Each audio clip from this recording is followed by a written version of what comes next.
Қайырлы күн трейдерлар. Бүгін бізде үшінші сабақ. Үшінші сабақ басылмай тұрып, мен сіздерге, как обычно, өзімнің телеграм каналымды ұсынамын. Телеграм каналда сіздер күнделікті сигналдар, зоналар және де лайв трейд күтетін боласыздар. Және басқа да ақпараттарды осы телеграм каналда қолданатын боласыздар. Телеграм каналының ссылкасы видеоның описаниясында болады. Жалпы біз бүгінгі сабаққа келетін болсақ, үшінші сабаққа келетін болсақ, біз екінші сабақта біз ликвидность не екенін айтқан болатынмын. Жалпы біздер ликвидность не екенін білмеген болсаңыздар, екінші сабақта қараңыздар. Жалпы ликвидность дегеніміз свечаның фитильдардың ұштары бізге не болады? Ликвидность болады. Значит, ликвидностьта бізде крупный игроктардың тастап кеткен ақшалары. Ликвидностьтың сыртында біздің қарапайым трейдерлардың стоп-лосстары. Жалпы бүгін сіздерге ликвидностьтың түрлері жайында сабақ өтетін боламын. Жалпы ликвидность түрлері. Ликвидность дегеніміз ликвидность бағаға магнит болып есептеледі. Баға міндетті түрде осы астында айтылған ликвидностьтарды шешуге келеді. Бағаның күнделікті баратын жерлері, айтамыз ғой, баға мысалы осындай бағаға бару керек, мысалы осы бағаны шешу керек, осы күннің цели осы болады деген нәрсенің барлығы осы ликвидностьтар, достар. Ал ликвидность ол бағанағы таймфреймдарға арналған свечалардағы фитильдардың ұштары. Жалпы қазір мен сіздерге ликвидностьтың түрлерін айтатын боламын. Жалпы ПМХ дейді. Өткен айдың максимумы. Значит, ПМХ деген, М дегеніміз бізде month, W бізде week, апта, Д day. Және, значит, ағылшынға аударған кезде, ағылшыннан қазақша аударған кезде күн, апта, айдың максимумдары, минимумдары бізге не болып келеді? Бізге бағаға цельдер болып келеді. Значит, сол жерге баға міндетті түрде барады. Жалпы енді келетін болсақ, жалпы бізде ПМХ өткен айдың максимумы, ПМЛ өткен айдың минимумы. Осы айтылып жатқан нәрселердің барлығы таймфреймдарға байланысты. ПВХ өткен аптаның максимумы, ПВЛ өткен аптаның минимумы, ПДХ өткен күннің максимумы, ПДЛ өткен күннің минимумы.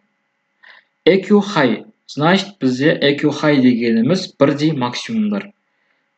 Бірдей екі ликвидность бір бағада, почти бір бағада $1 разницамен орналасады. EQ low, значит, бірдей минимумдар. High дегеніміз максимум, low дегеніміз минимум.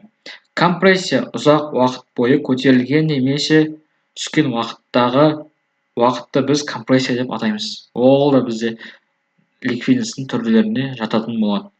Қазір мен сіздерге осыны қалай біз графикте анықтайтын болғанымызды көрсетемін. Мына жақтан мынаны өшіріп тастаймын. Қараңыздар. Бізде біресе TradingView сайтында бізде сол жақ үстінде бізде таймфреймдер орналасқан.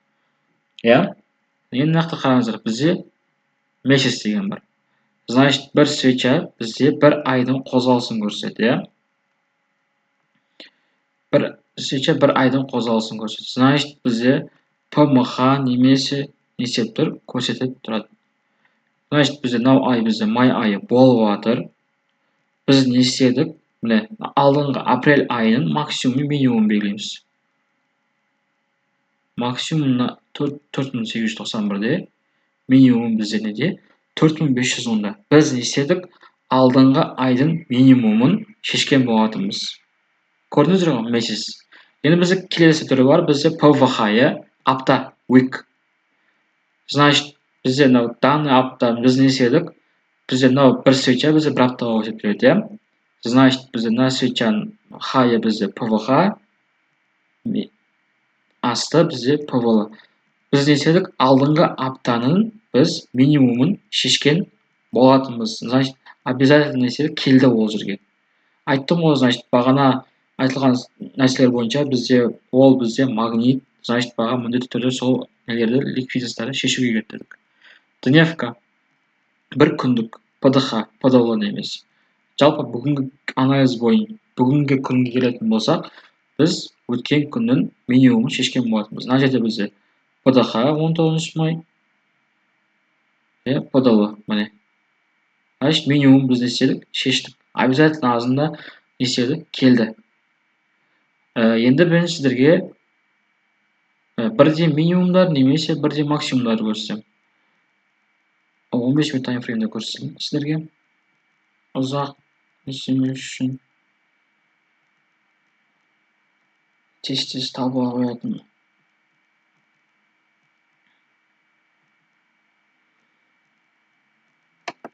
Мына жақта өшіре салайын. Жалпы қараңыздар, бізде бірде хайлар дедік, мына жақта бізде Азияның, Лондонның ішкі ликвидімен Азияның несі не болып тұр? Бірдей болып тұр. Мына жерде міне сызам. Мынау немен, мынау міне. Значит, бізде не? Осы екі сызған жеріміз бірдей максимумдар. Значит, баға бірдей максимум тастап кетті, құлады, обратно қайтып неседі, лонгқа қарай жүріп берді. Міне. Минимумдар бізде неақта бағана бізде Нью-Йорктың сессиясын тастап кеткен болады. Мына жерде міне. Мынау бізде минимумдар. Міне. Осы бізде, мынау бізде EQ high, мынау бізде EQ low. Компрессия дегеніміз былай болады. Бір сағатта қараңыздар. Бағана біз не істедік? Бір сағатта бізде баға қараңыздар. Франкфурттан бастап 1, 2, 3, 4, 5, 6, 7. 7 сағат бойы бізде баға не істеді? Көтерілді. Келді да, осы 7 сағат бойы көтерілген затты 3 сағатта не істеді? Бірден 7 сағаттың жартысын уже бірден не істеді? Шешіп тастады. Уже как минимум көрдіңіз, резко келді, ұзақ бойы көтерілді, барды бір-ақ свечамен не істеп тастады? Шешіп тастады. Мысалы, бізде қаяқтан көрсетсем болады? Например, бізде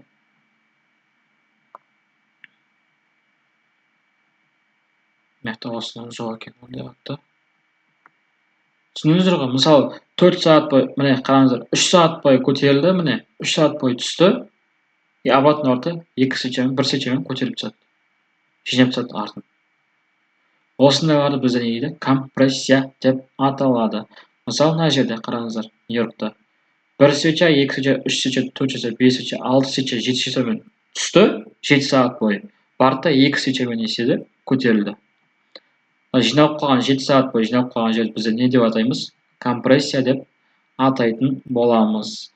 Жалпы бүгін бізде екінші видео сабақ аяқталды. Екінші сабақ бізде аяқталды.